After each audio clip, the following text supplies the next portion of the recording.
Coming up on the Ball Diamond podcast, we circle the bases to catch you up on the week that was in Major League Baseball. The J-Man discusses some frustrations that he saw this past week.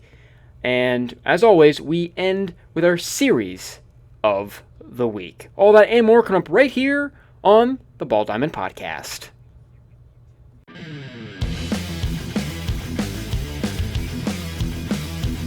Hey, welcome into this edition of the Ball Diamond podcast. Glad to be here with you today. Today's episode is going to be a little bit shorter than what the usual episodes have been. And so if you're a fan of short episodes, that's awesome.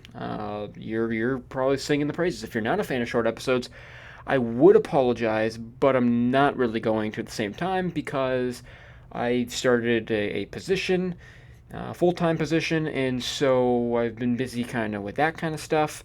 And episodes are probably going to be a little bit on the shorter side for the time being. I'm hoping to keep the same release dates on Mondays and Fridays, but again, things will have to be adjusted to fit the new schedule that I have. But hey, I'm still going to do these podcasts because, again, I love these podcasts and I love talking about baseball.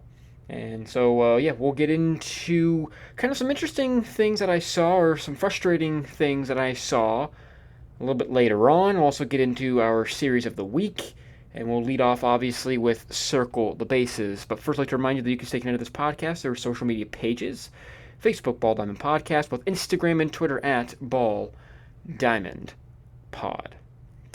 All right, it's now time in the program that we circle the bases to get you caught up on the week that was in Major League Baseball.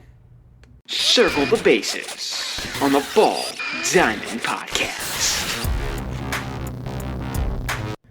Alrighty, let's start at first base with some of the scores from the week that was in Major League Baseball. We'll start in the American League. Do you remember when Oakland started 1-7 on the season?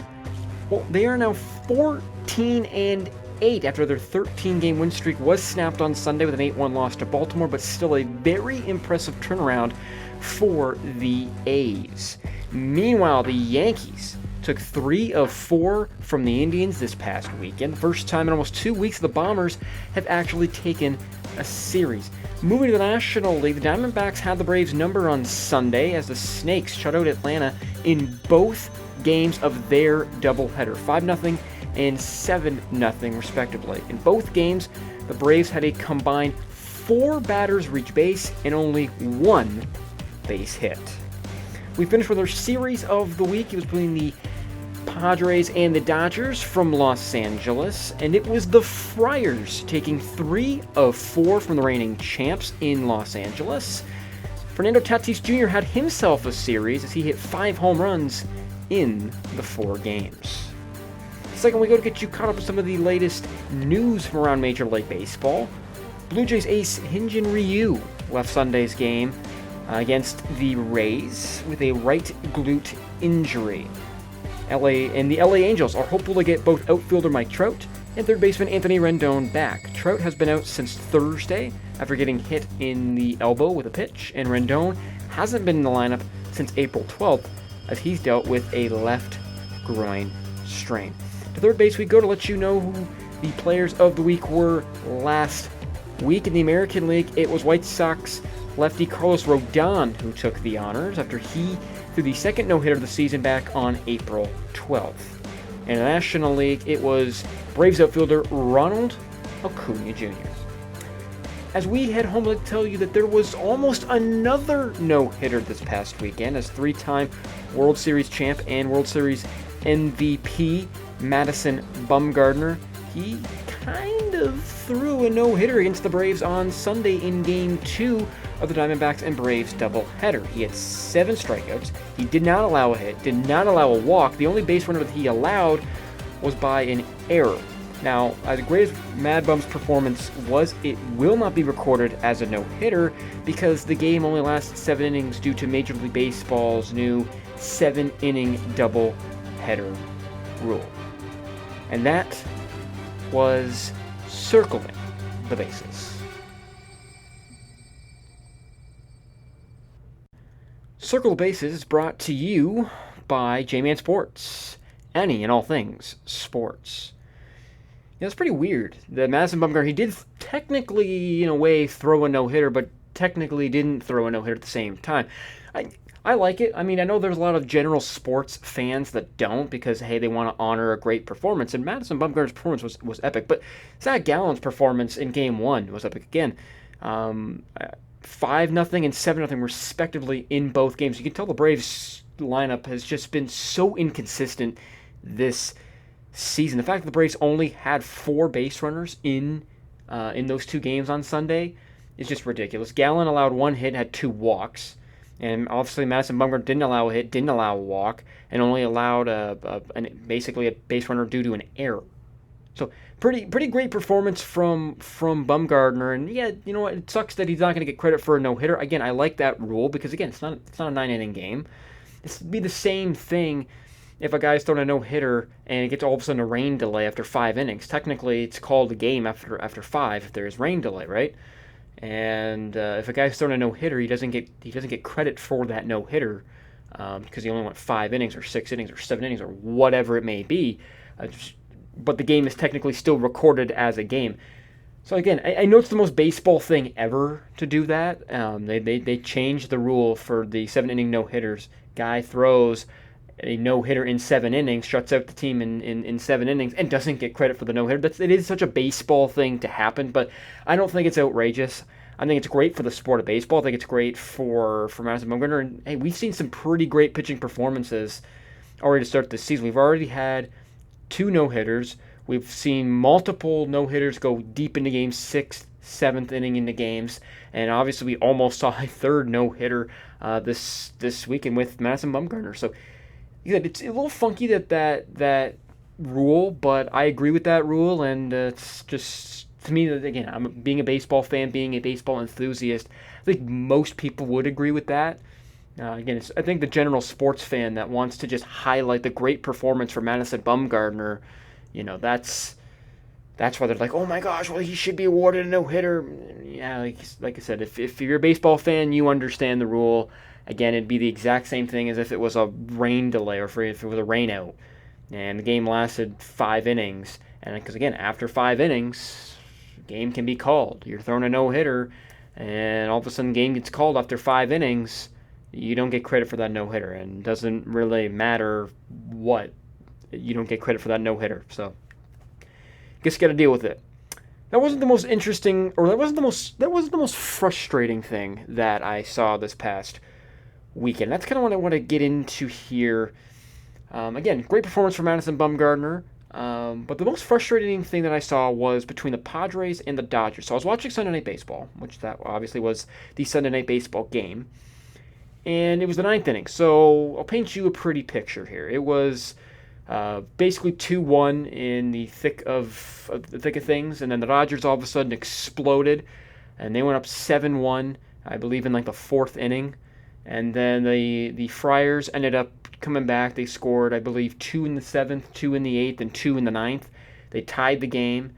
And so the Dodgers had a chance in the bottom of the 9th. So Austin Barnes gets on base. He's at first base. And you got Mookie Betts and Corey Seager hitting behind Austin Barnes.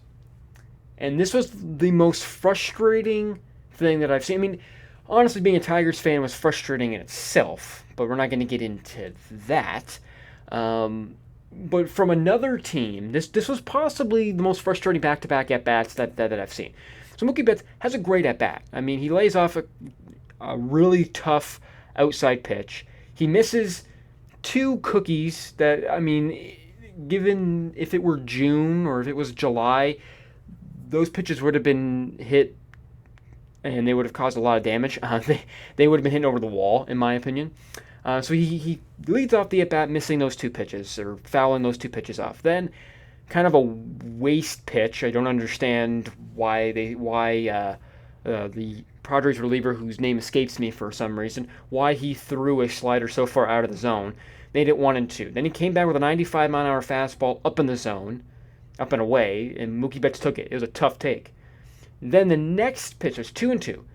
Next pitch is a 4-seam fastball, low, a little bit out of the zone, but it's really, really, really close. Mookie Betts takes it, and gets called out on strikes. And Mookie Betts gets upset. He doesn't say anything to the umpire, but you can just see his body language. He's upset with the call. He's upset with the umpire. And it frustrated me because I've seen so many times in recent baseball history, going back to 2018, 2019, and now there's 2018, 2019, 2020, 2021. So maybe the last 4 years, guys doing more of this, seeing more guys striking out, looking on what seems to be really close pitches. And now some of them I can understand. You get wicked movement on a slider or a curveball, or even you get frozen on a changeup. I understand that. Okay, I totally get it. You get a knee buckling curveball. I get that. But this is a four-seam fastball. It was middle of the plate, below the knees. If you're Mookie Betts, you gotta swing at that pitch. You gotta foul that one away. And you can get all upset with the umpire all you want, but the pitcher threw you two cookies earlier in the at bat. You missed. One was I believe one was like a hanging changeup, and Betts fouled it away. And the next one was a fastball, middle, and Betts fouled it away. And then taking the high and away fastball, which was tough in itself to take, I give you full credit for that. To get the count to even, give you full credit for that. But then to not swing at that pitch, not swinging a four-seam straight fastball, that's that close, it frustrates me. Like, take the old bat off the shoulder and just swing at it. If you strike out swinging, it's one thing. But when you strike out looking, it's a whole nother issue, in my opinion. Like my little league coaches always said, if you're going to strike out swinging, because at least then there is that small possibility that you're going to put the ball in play. And I truly and honestly believe that. And then I don't like it that he was kind of upset with the umpire after that, because we see in these sports leagues, again, basketball is possibly the worst. The NFL's really bad. Major League Baseball's gotten bad. Hockey's also getting to the point where it's getting bad, but it's not terrible yet. Then you have soccer, which is its whole different ball game with flops and all that stuff. But we see players all the time complaining, that the refs missed a call or didn't get a call right or whatever the case may be. And I always go back again to my Little League days. One of my first games that I played, again, I'm a left-handed batter. I had a pretty good eye. At least I always thought I had a pretty good eye, even though my left eye doesn't function properly. But I had a pretty good eye at the plate, and I could take a walk. I couldn't hit much, but I could take a walk. And I remember it was one of the first games I played in Little League, and pitcher on the mound was kind of struggling. And in Little League games, they want to get the games going. They don't want too much just stand around, not like what they do in the major leagues. And so the umpire started calling strikes that really weren't strikes. I mean, one was the pitch crossed the opposite batter's box. Another one was like almost at my shins. And after every non-strike that he called a strike, I made comments during my at-bat. That's not a strike. That's not a strike. How in the world could you call that a strike? You need glasses. Stuff like that. I'm surprised the umpire never threw me out. But anyways, so I was fuming. I struck out. I was mad. And so whatever, I'm go back to the dugout, and my dad calls me over, and he is mad at me. And he says, "You cannot do that. You don't do that to an umpire. He's older than you, and he's an umpire. You respect umpires," and all this stuff. And the umpire at the end of the inning turned around and thanked my dad for doing that. And it taught me you gotta respect officials. And so after that, I never really got upset with umpires, never really got upset with officials. Yes, okay, there's a bad call that happens, and it's like you want to say something, but I held my tongue and didn't say anything. And I wish that professional players would do that more. Just because, again, the reason why I did it was because I'm watching Major League Baseball players do it. So I'm like, well, I can do that. I can come up with a good one-liner. I can say that the ump needs glasses. I can say that when I don't think that it's a strike and all this stuff. So, like I said, I wish the professional athletes wouldn't complain all the time. I mean, again, they're going to.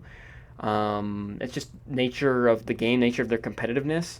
And again, most athletes do it.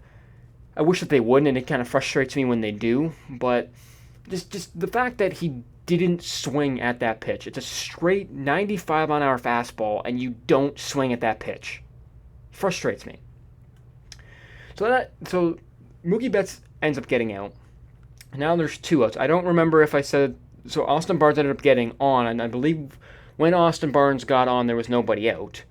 Then whoever hit after Barnes got out. Then Mookie Betts struck out looking, so now there's 2 outs. Corey Seager's up, left-handed, power hitter, shortstop, World Series MVP last year. And they play a major shift on him. So Manny Machado, who's playing third base, goes over and pretty much is playing the regular right field position. And there is nobody between second base and third base. I mean, Fernando Tatis Jr. is just shading over the second base, shading over to that side. But, I mean, there's nobody on that side. And this is the beginning of the account, of the at-bat. And Corey Seager doesn't bunt it. He ends up popping out.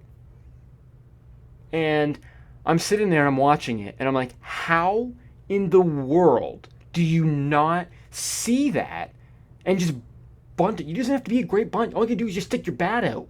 Hit it the other way. There's nobody there. And the outfield is playing him to pull. So if he could have just tried to slap it just even a little bit, got it past the infield, probably Austin Barnes scores from first base. I mean, he at least gets to third.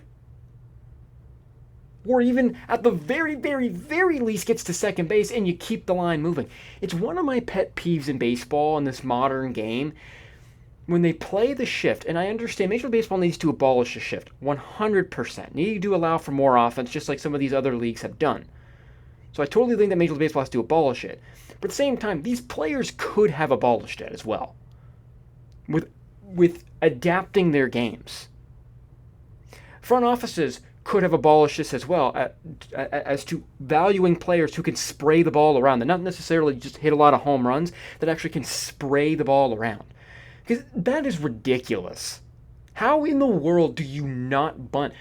If a team is going to do that against you all the time, and you literally just lay a bunt down, and if you're Seager, you can run a little bit.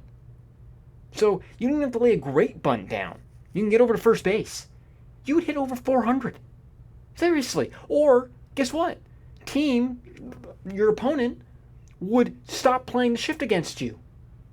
But that's not the way that these baseball players work. And it's so frustrating to watch. And then you couple that with the fact that Trent Grisham for the Padres takes forever to get ready in the box. And then you got relievers that can't, that slow the game down. It's so frustrating to watch. Like, I loved baseball when I was a kid because I love the pace. I love the pace of play. I love that it's pitcher versus hitter. I love the old style. I love that guys could steal. Like going back to my little league days, I was an above average runner, so I stole a lot of bases. I could steal. I had the art of the steal down.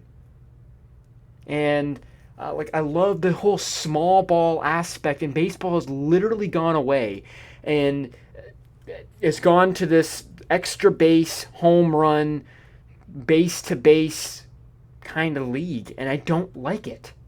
And maybe it's because, again, I was never a big guy. I never hit a lot of home runs when I played baseball, and maybe that's why I kind of don't like it. I was more of a small ball type player. I mean, I was a way better pitcher than I was a hitter. But I wish that baseball would get back to playing more small ball. Like watching the Kansas City Royals and the Detroit Tigers this weekend. Obviously, I'm a Tigers fan.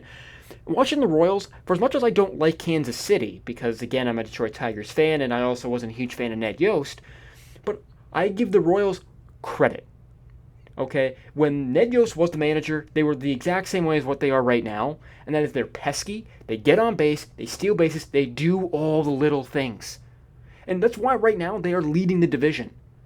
because they do all the little things while they hit and run. They actually steal. They do sacrifice bunts, and it's exciting to watch. They don't win by hitting the most amount of home runs. They win by getting guys over into positions where they can score, allowing more opportunities for batters to come up with runners in scoring position. Stealing, not just stealing second base, but stealing third base. Sacrifice bunting.